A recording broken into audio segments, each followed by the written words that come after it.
Bonjour Hélène Alice. Bonjour Yves Michel. Alors on vous reçoit aujourd'hui pour l'étape de la relecture des épreuves de votre livre « Et puis te voilà » qui va bientôt paraître.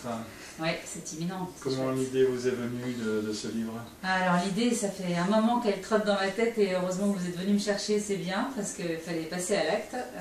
Donc ça fait 25 ans que je fais ces photographies de famille avant, après la naissance. C'est vraiment pour moi une série de vie, je ne vais pas m'arrêter, je vais faire ça toute ma vie.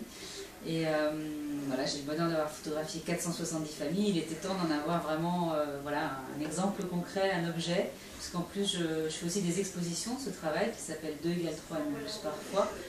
Donc voilà, c'est chouette aussi d'avoir un objet pour les sorties d'exposition. Donc l'idée c'est d'avoir la photo de la famille, femme enceinte, et puis une fois l'enfant oui. né.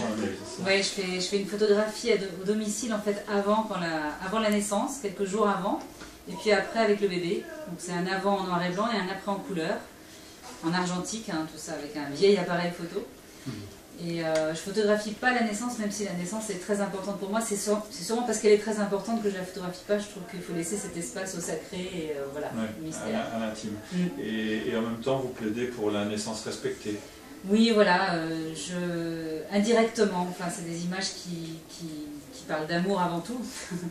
Et aussi, voilà, dans les témoignages, puisque je récolte les témoignages des familles à chaque fois, je leur demande de me raconter ce qu'ils traversent avec le milieu médical et tout, de leur vie, ce qu'ils traversent autour de cette thématique. Et ils me racontent l'accouchement, donc à travers les années, voilà, là c'est la partie du livre où on verra à la fois le avant-après, puis le témoignage écrit des familles. Et dans les témoignages, voilà, au fur et à mesure des années, je me suis rendu compte véritablement qu'il y avait des choses à faire, des prises de conscience à avoir autour de la naissance respectée. Et je me suis rapprochée des personnes qui travaillent dessus, des sages-femmes, des aptothérapeutes. Et je leur ai demandé là pour le livre de contribuer aussi, d'écrire un texte. Donc il y a 6 personnes qui ont contribué, je suis vraiment touchée.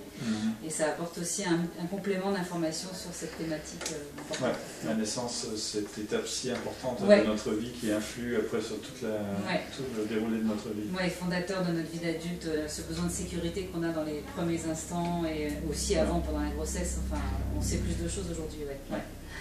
Bon, et bien, bienvenue à ce livre Et puis te voilà, qui est disponible en librairie et également sur le site du Souffle d'Or.